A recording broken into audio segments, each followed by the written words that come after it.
You know a movie's gonna be good when Quentin Tarantino says he wishes he had been the one that made it. Battle Royale tells the story of a shitty alternate reality version of Japan where young people have essentially rebelled against all authority, with crime rates through the roof and adults fearing all the kids.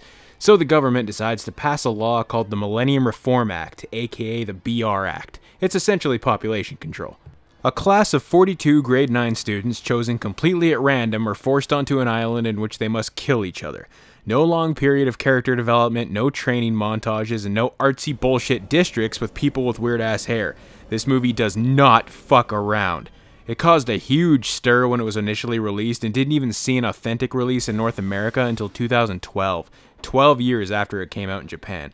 There are a number of reasons for this, but the most prevailing one is that it was released a year after the Columbine shootings took place and no US distributor wanted to even consider touching this thing. Within 10 minutes, the students are drugged and thrown onto the island where they discover that every one of them has been outfitted with a choker that acts as a mic, a tracker, a health monitor, oh, and a bomb.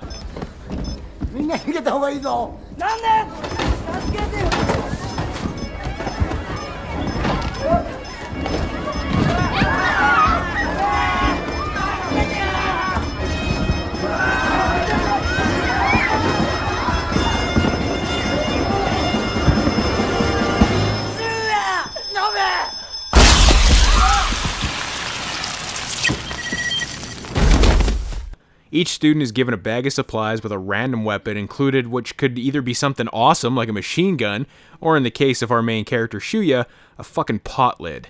Man, nobody on Earth has ever been trolled that hard. They don't even wait till they get out of the classroom before the chaos starts. 2 of the students die right there in the room. Once the fighting starts, you really get to see how each student reacts to this horrible situation, and it's pretty realistic to be honest. Some start killing right off the bat, some just kill themselves because they can't handle it, and some try to have faith in their friends, which backfires horribly. Every bit of character development you need is shown to you throughout the movie by either very brief flashbacks or just in things the students say or do. I mean, there are 42 students on this island. Could you imagine how slow the movie would have been had the director tried to give them all backstory prior to the island?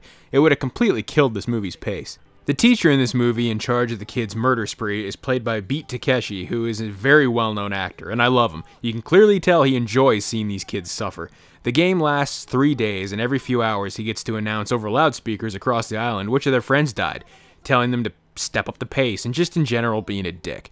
But at the same time, they have some backstory for him in there that almost makes you feel sorry for him. Almost.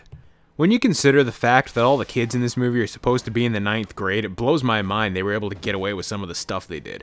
I mean, one girl named Soma uses her body to take advantage of 2 horny fucks and kill them.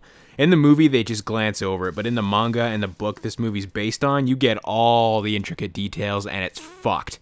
Plus, one of the guys gets stabbed in the dick. Oh dear fuck, that makes my knob hurt just watching it. And would you believe me if I said this movie, in which an entire class of kids are killing each other, actually has a villain? This crazy motherfucker is named Kiriyama and seems to just kill for the sake of killing. If I had to make one complaint about the movie, it's that I wish that they had fleshed out Kiriyama's character, because he just seems like a robot. In the book and manga, he actually has a backstory, which I wish they had kind of given a little more insight into, because it would have explained why he is the way he is. There are 2 versions of this movie available, one being the original theatrical cut and the other being a director's cut. I know some people are going to knock me for this, but as a fan that has seen both cuts many times and who owns both cuts, I think you're better off just watching the theatrical cut. The only thing the director's cut really does is add a bunch of pointless epilogue stuff at the end that I really feel doesn't need to be there. The rest of the changes are barely noticeable at all. On the Blu-ray, the director's cut is the only version with the English dub. But that's fine, because the dub is so bad, it's so fucking bad. Speaking of pointless, this movie actually got a 3D re-release, because when I think of 3D, the first thing that comes to mind is fucking Battle Royale.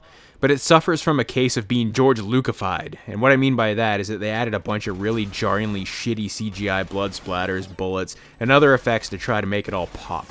Keep in mind it's never been released outside Japan, so it's impossible to watch, but just the fact that it exists bugs me. I love this movie. It's pure, unadulterated chaos from start to finish and never ceases to be entertaining as hell. I hate remakes for the most part, but I will say that a Quentin Tarantino remake of Battle Royale would be incredible. God, that would be so awesome. But thanks to dumb shit like the Hunger Games, it's not likely that that's ever gonna happen now.